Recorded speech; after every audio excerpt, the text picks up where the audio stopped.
नमस्कार, आप देख रहे हैं हरियाणा विशेष। मैं हूं आपके साथ सरिता तिवारी। करते हैं खबरों की शुरुआत। इलाहाबाद विधानसभा सीट के उपचुनाव का परिणाम घोषित हो गया है। इस सीट पर एक बार फिर से अभय सिंह चौटाला जीते हैं। उन्होंने 6,739 वोटों से जीत दर्ज की है। सुबह 8 बजे से मतगणना की प्रक्रिया शुरू हुई थी और 16 राउंड पूरे होने के बाद अधिक वोट हासिल करने वाले उम्मीदवार को विजेता घोषित किया गया।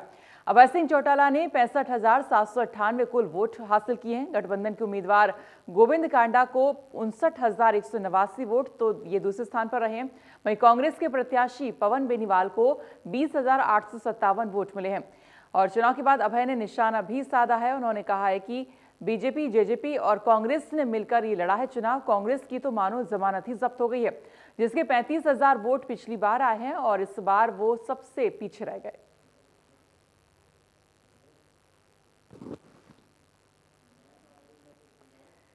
तो अभय चौटाला ने, आपको बता दें, इलाहाबाद सीट पर जीत हासिल कर ली है और ज्यादा अंतर से हालांकि जीत हासिल नहीं की है, लेकिन इस जीत के बाद कहीं ना कहीं इन लोगों के जो कार्यकर्ता हैं उनमें काफी उत्साह देखा जा रहा है। वहीं इनकी जीत के बाद कहीं ना कहीं नेताओं की जो प्रतिक्रियाएं वो भी आनी यहाँ पर शुरू हो गई हैं। और जीत के बाद अभय चौटाला ने भी बयान यहाँ पर दिया। उन्होंने कहा कि बीजेपी, जेजेपी और कांग्रेस ने मिलकर दरअसल ये चुनाव यहाँ पर लड़ा। और इस बीच उन्होंने नेता प्रतिपक्ष भूपेंद्र सिंह हुड्डा पर भी निशाना साधा, तो उसको लेकर भी निशाना साधते यहाँ पर नजर आए भूपेंद्र सिंह हुड्डा को लेकर।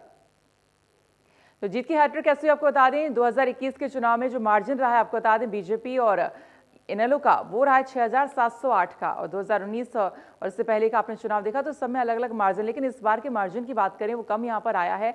और इसी को लेकर बीजेपी खासा उत्साहित भी दिख रही है, क्योंकि अच्छा प्रदर्शन बीजेपी का भी रहा है, क्योंकि ज्यादा मार्जिन नहीं है, महज 6,700 कुछ का मार्जिन आप देख सकते हैं यहाँ पर है। 2019 में मार्जिन हालांकि ज्यादा था, 2014 में उससे भी थोड़ा कम था। तो आप देख सकते हैं कि इस बार का जो मार्जिन है वो कम आया है। आज जो बीजेपी, जेजेपी और कांग्रेस तीनों जो मिलकर चुनाव लड़ रही थी, और उसी का नतीजा है कि कांग्रेस की जमानत जब्त हुई है, जिसके 35,000 वोट आए थे पिछली बार, इस बार उसकी जमानत जब्त है। इसका मतलब है कि तीनों मिलकर के चुनाव लड़ रहे थे और ये तीनों मिलकर के कहीं ना कहीं इस देश के किसान आंदोलन को कमजोर करना चाहते थे। उस आंदोलन को कहीं बदनाम करना चाहते थे, लेकिन लोगों ने इनकी मंशा पे पानी फेर दिया और तीनों के मिलने के बावजूद यहाँ सरकार को, कांग्रेस को, इसको जेजेपी को सबक सिखाया। इस जीत का श्रेय 100% किसानों को ही है। मैंने जो इस्तीफा दिया था वो इस्तीफा भी किसान आंदोलन मजबूत हो, कृषि के तीनों काले कानून खत्म हो, इसको लेकर के दिया था। और अब भी मैं दीपावली के बाद टिकरी बॉर्डर भी जाऊंगा और सिंधु के बॉर्डर पे भी जाऊंगा और एक बार जाकर के फिर उनसे पूछूंगा कि अगर कृषि के 3 काले कानून खत्म होते हो तो फिर कोई बड़ा फैसला लेना होगा, तो उस फैसले से भी नहीं हिचकिचाऊंगा। क्या आप फिर से इस्तीफा दे सकते हैं सर? वो जो बड़ा फैसला आप कह रहे हैं कि आप दोबारा इस्तीफा दे देंगे? अगर मेरे समर्थक कहेंगे कि एक बार फिर इनकी तसल्ली कराने के लिए इस्तीफा दे, तो फिर एक बार और सर अजय चौटाला ने कोई टक्कर नहीं दी। बीजेपी, जेजेपी मिलकर के कांग्रेस तीनों चुनाव लड़ रही थी। अगर निष्पक्ष चुनाव होता, अगर हॉर्स ट्रेडिंग ना होती, पैसा ना बढ़ता, तो मैं 100% 50,000 से ज्यादा वोट से जीतता। पूछ लीजिए। फिर मेरे सामने लड़ने वाले दोनों की जमानत जब्त होती, फिर किसी कीमत पे जीतती। और इस जीत के बाद इंडिया न्यूज हरियाणा ने सबसे पहले अभय चौटाला से खास बातचीत की। आई देखिए। साफ तौर पर देखा जा सकता है, अभय जी क्या कहेंगे? किसानों की जीत आपने करार दिया है, किस तरह से जश्न? आपने कहा था कि 3 दिवाली मनाई जाएगी, 3 दिवाली किस तरह से? कुछ लोग कह रहे थे चुनाव जब शुरू हुआ था कि अब की बार 2 दिवाली आएंगे, उनकी दिवाली तो मायूसी में बदल गई। आज किसान जो है वो दीपावली मना रहा है। ये जीत मेरी नहीं, ये जीत किसानों की है। आज कृषि के 3 काले कानूनों के खिलाफ मैंने इस्तीफा दिया और जब चुनाव की मुहिम शुरू करी तब भी मैंने खुल के ये कहा था कि ये चुनाव 3 कृषि के काले कानूनों के खिलाफ लोग अपना मैंडेट देंगे। लोगों ने अपना मत दिया, लोगों ने उन 3 काले कानूनों के खिलाफ मुझे फिर से विजयी बना करके ये साबित कर दिया कि हरियाणा का किसान जो है इन 3 कृषि के काले कानूनों के पक्ष में नहीं है। विधानसभा में जाएंगे, पहला काम क्या होगा? मैं पहले भी किसानों की लड़ाई लड़ता रहा हूँ, आगे भी किसानों की ही लड़ाई को लड़ूंगा। मेरा मिशन 3 काले कानून खत्म कराना है। बयान दिया था भूपेंद्र सिंह हुड्डा ने कि जो है, पहला सवाल मैं यही पूछूंगा बधाई देने की बजाय कि जो है पहले इस्तीफा क्यों दिया था भूपेंद्र सिंह तो हुड्डा ने? सवाल तो मैं पूछूंगा हुड्डा से कि हुड्डा साहब आप ये बताओ कि आप वहाँ कांग्रेस का प्रचार करने गए थे या कांडा को अपना मित्र बता करके कांडा की मदद करने गए थे? मार्जिन थोड़ा कम रहा था उस प्रकार के। आपको कम लगता होगा, सरकार ने अपनी तरफ से कोई कसर नहीं छोड़ी। जाएंगे आपने कहा जाऊंगा अभय सिंह चौटाला, जिनका साफ तौर पर कहना है मार्जिन कम नहीं है, किसानों के बीच में एक बार फिर से जाएंगे। हालांकि पहले कहा था कि टिकरी बॉर्डर और सिंगो बॉर्डर पर जाएंगे और किसान जिस तरह का फैसला लेंगे उसके अनुरूप जो है आगे वो कार्रवाई भी करेंगे। सिरसा से सहयोगी अमर सिंह जानीवे पर्सन अविनाश शुक्ला के साथ रवि जांगड़ा, इंडिया न्यूज। इलाहाबाद चुनाव में अभय चौटाला की जीत की सूचना मिलते ही इनेलो कार्यकर्ताओं ने लड्डू बांटकर खुशी का इजहार किया। कार्यकर्ताओं ने कहा कि इनेलो के खिलाफ सभी पार्टियां मिलकर चुनाव लड़ रही थीं।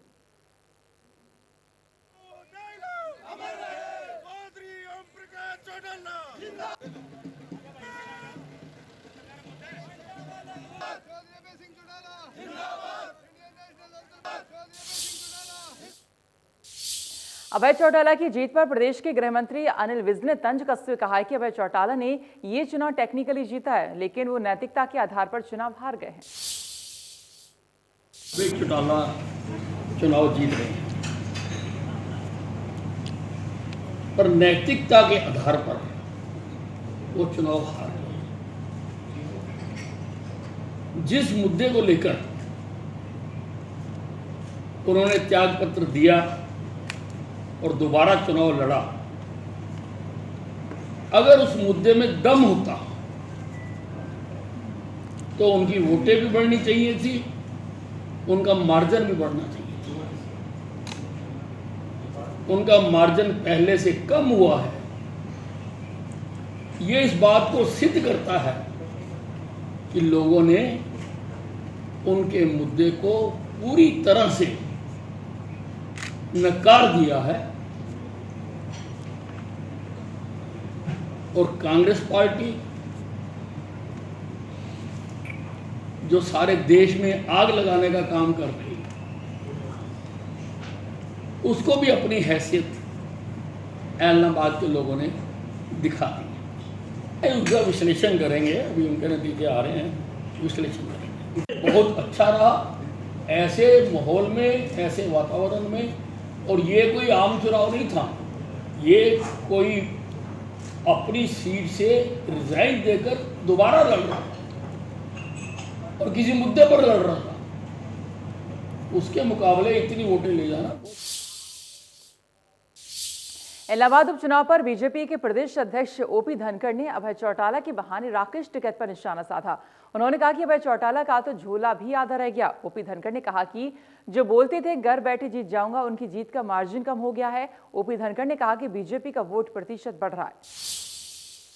सीट पहले भी हमारे पास नहीं थी। मैंने पहले ही जब चुनाव लड़ने गए तब भी कहा था कि ये सीट जो है लोकदल की थी और लोकदल के पास सीट बची है, लेकिन आधी जो उनको पहले जितने वोटों से जीते थे उससे आधी वोटों से वो विजयी होकर आए हैं और हमारा वोट और परसेंटेज दोनों बढ़े हैं। इलाहाबाद की जनता उनको बार बार एक ही सवाल कर रही थी कि आप एक वचन पर चले थे, बार बार उस वचन पर टिके रहना चाहिए था।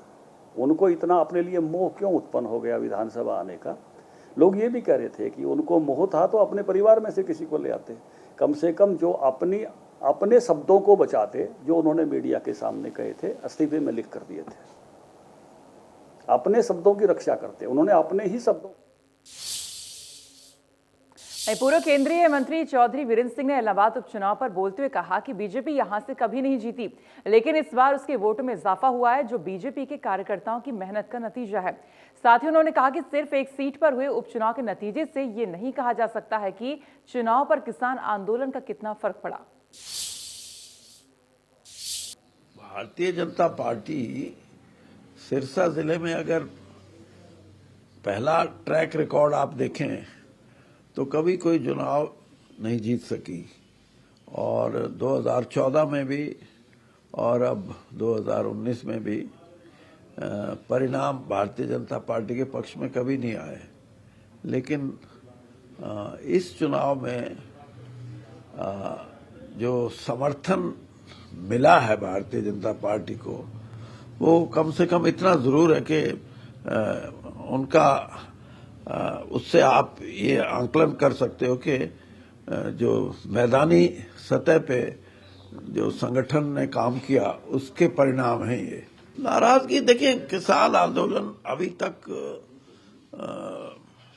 राजनीतिक तौर पे वो सिर्फ इतना ही कह रहे हैं कि बीजेपी को वोट मत करो। वो ये नहीं कह रहे कि आप किसी एक पार्टी को, कांग्रेस को करो या एनएलए को करो या किसी दूसरे दल को करो। ऐसा जिस दिन वो ये कोई फैसला ले लेंगे, फिर मैं कह सकता हूं कि उसका असर आपको कैसा मिलेगा। और हो सकता है जो पंजाब में जो परिणाम आए उससे और ये स्थिति साफ होगी जो आपने सवाल किया। ये इस सवाल की गहराई बहुत है और एक उपचुनाव से आप इस सवाल को उसका आकलन नहीं कर सकते। वहीं पूर्व मुख्यमंत्री और नेता प्रतिपक्ष भूपेंद्र सिंह हुड्डा ने इलाहाबाद उपचुनाव को लेकर प्रतिक्रिया देते हुए कहा कि प्रजातंत्र में चुनाव लड़ना सबका अधिकार है। अभय चौटाला को बधाई देंगे, लेकिन अभय चौटाला से सवाल पूछेंगे कि पहले क्यों दिया था इस्तीफा और अब क्यों चुनाव लड़ा है। में भी यही नतीजा, 2019 में भी यही नतीजा जो इन्होंने सीट इस्तीफा दी। लोग इनके खिलाफ हैं। यहाँ इलाहाबाद की बात आप अलग है क्योंकि वो सिटिंग एमएलए थे, दूसरी बात है।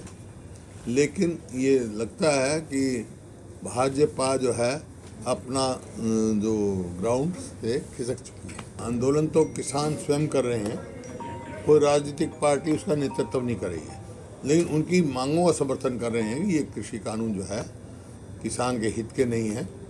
और इसी वास्ते हमने बार बार कहा भाई अब समय आ गया है, बहुत लंबा इनको हुआ है, इनसे बातचीत वार्तालाप शुरू करके और इसका सम्मानपूर्वक समाधान निकालना चाहिए। बीजेपी प्रदेश अध्यक्ष ओपी धनखड़ ने किसान आंदोलन पर बोलते हुए कहा है कि किसान आंदोलन राजनीति की भेंट चढ़ गया है। किसान आंदोलन पर बोले ओपी धनखड़ ने क्या कुछ कहा, देखिए। देखिए, किसान आंदोलन अब पूरी तरह से राजनीतिक आंदोलन है, पूरी तरह से उसमें राजनीति हो रही है। उसका किसान एजेंडे से कोई मतलब बचा नहीं है, फुल्ली पॉलिटिकल एजिटेशन है। अब किसी को इस बात में शक संदेह भी नहीं है और सब लोग उसको ऐसे ही देखते हैं। इलाहाबाद के लोगों ने भी उसको ऐसे ही देखा है। देखिए, किसान आंदोलन अब पूरी तरह से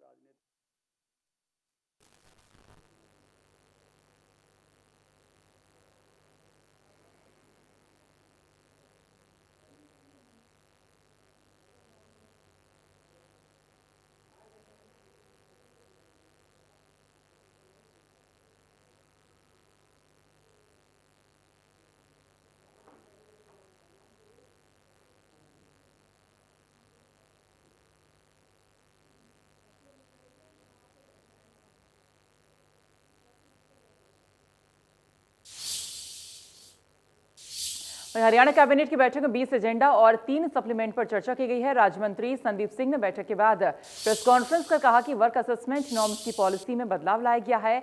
उन्होंने बताया कि इस बदलाव से कर्मचारियों के काम की समीक्षा होगी कि कितना काम जरूरी है, कितना कम नहीं। और साथ ही संदीप सिंह ने बताया कि मुख्यमंत्री मनोहर लाल की अध्यक्षता में हाई पावर लैंड कमेटी बनाई गई है। बैठक में मोटर व्हीकल एक्ट को लेकर एक फैसला भी लिया गया है। कैबिनेट की बैठक में जो हमारे मुख्य बिंदु थे वो 20 थे एजेंडा, तो उसके साथ जो सप्लीमेंट्री थे वो 8 थे और 3 टेबल एजेंडा थे और इसमें कई फैसले लिए गए और मैं ब्रीफ कर देता हूं आपको कुछ बिंदु।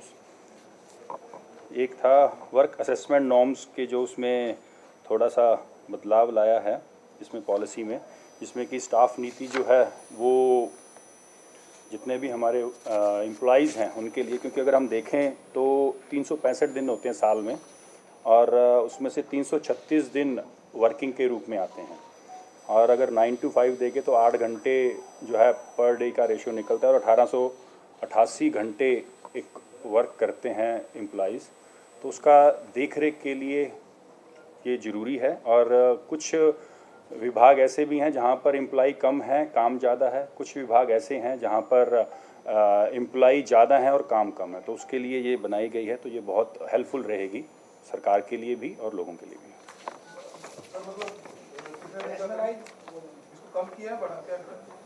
नहीं, इसमें जितने भी बेसिकली इसमें देख रेख किया जाएगा इसके अंदर किस तरीके का जो इसकी नीति है इसमें कि क्या स्टाफ जो है वो सही काम कर रहा है, कितना स्टाफ जरूरी है और कितना स्टाफ नहीं जरूरी है, कहाँ पर कितनी जरूरत है।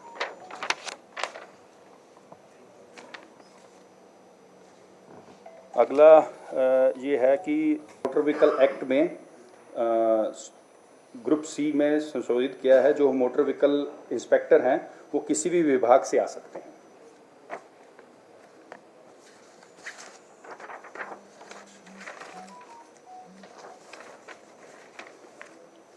अगला है सर्वे ऑफ इंडिया और हरियाणा सरकार के MOU में संशोधन किया गया है।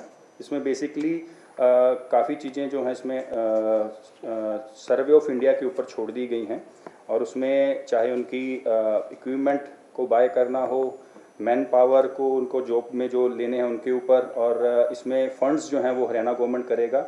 और जो ये MOU में संशोधन किया गया है जिसमें जितने भी मैपिंग जनरेशन के जो काम हैं उसके लिए। गुरुग्राम में पेट्रोल 107 रुपये 62 पैसे प्रति लीटर हो गया है। महंगाई की मार से परेशान आम आदमी हो गया है। हमारे संवाददाता संजय राठौर की इस पर एक खास रिपोर्ट देखिए। बढ़ते डीजल पेट्रोल के बीच आज एक बार फिर पेट्रोलों के दामों में 34 पैसे का इजाफा कर दिया गया है। जिस तरीके से मैं पेट्रोल की बात करूं, गुरुग्राम में जो उसकी कीमत है 107 रुपये 62 पैसे हो गई है। तो ऐसे में कहीं ना कहीं जिस तरीके से आज डीजल पे पैसे नहीं बढ़ाए गए, लेकिन पेट्रोल में जो बढ़ोतरी है आए दिन की जा रही है, जिससे कि जो लोग हैं काफ़ी नाराज़ नज़र आ रहे हैं सरकार के प्रति। जिस तरीके से आए दिन डीजल पेट्रोल के दाम बढ़ रहे हैं, जिसकी वजह से अन्य जो सामग्री है, वो सब्जियों की बात करूं या फिर खाद्य पदार्थ की बात करूं, वो महंगा हो रहा है, क्योंकि ट्रांसपोर्ट के कारण सारी चीज़ें हैं वो महंगी होती जा रही हैं और महंगाई अपने चरम सीमा से पार हो रही है। और जो पंप संचालक है, मैं उनसे भी बात करना चाहूँगा कि किस तरीके से देखते हैं जो सेल पहले थी, अब कितना उसमें फ़र्क देखा जा रहा है पहले के मुकाबले, किस तरीके से आप पहले जो कस्टमर टंकियाँ फुल कराते थे, अब वो लिमिट में ही तेल लेते हैं। जैसे 100 का डाल दो, कार में 500 का डाल दो, उस हिसाब से सेल पे भी फ़र्क पड़ता है। पहले टंकियाँ फुल कराते थे लोग, और वो फुल टंकी नहीं कराते हैं, और वो लिमिट में ही तेल लेते हैं। कैश अमाउंट बना रखा उन्होंने, 1000 रुपये का डाल दो, कार में 500 का डाल दो, या टू व्हीलर में 100 का डाल दो, 150 का डाल दो। तो बिल्कुल कहीं ना कहीं जो सेल है उस पर भी फ़र्क देखा जा रहा है। जो लोग हैं उनसे भी मैं बात कर लेता हूं कि जिस तरीके से जो डीजल पेट्रोल, भाई साहब आज एक बार फिर पेट्रोल के दाम बढ़ा दिए गए, क्या कहना चाहेंगे? भाई बढ़ेंगे तो कोई बात, बढ़ गया तो बढ़ रहा है भाई, तो हमारे ऊपर नौबत आ रही इनकी। कितना जेब पे असर पड़ रहा है इसका? सारे असर पड़ रहा है, जेब पर घटते जा रहा है सब कुछ। तो बिल्कुल लोगों की जो पॉकेट है उस पर जरूर अच्छा खासा असर देखा जा रहा है। आप क्या कहना चाहेंगे जिस तरीके से डीजल पेट्रोल के दाम बढ़ रहे हैं, आज पेट्रोल में 34 पैसे और बढ़ा दिए गए हैं? गरीबों को मारा जा रहा है और क्या किया जा रहा है, इसमें बहुत फर्क पड़ रहा है। मेंटेनेंस नहीं हो पा रहा। बताओ, बाइक का आदमी अपना घर का खर्च चलाएगा, बाइक देखेगा, पेट्रोल डलवाएगा, बताओ। तो बिल्कुल कहीं ना कहीं लोगों को काफ़ी हद तक उनकी जो कटौती है, सेविंग है, वो अब डीजल पेट्रोल में खर्च करनी पड़ रही है। तो कहीं ना कहीं लोगों को काफ़ी असर इस महंगाई से उनकी जेब पे देखा जा रहा है। अब देखना यह होगा कि सरकार कब तक डीजल और पेट्रोल के दामों में जनता को राहत देती है। गुरुग्राम से संजय राठौर, इंडिया। और फिलहाल इसी के साथ हरियाणा विशेष में इतना ही, लेकिन आगे और भी खबरें जारी हैं। आप देखते रहिए इंडिया न्यूज़ हरियाणा। नमस्कार।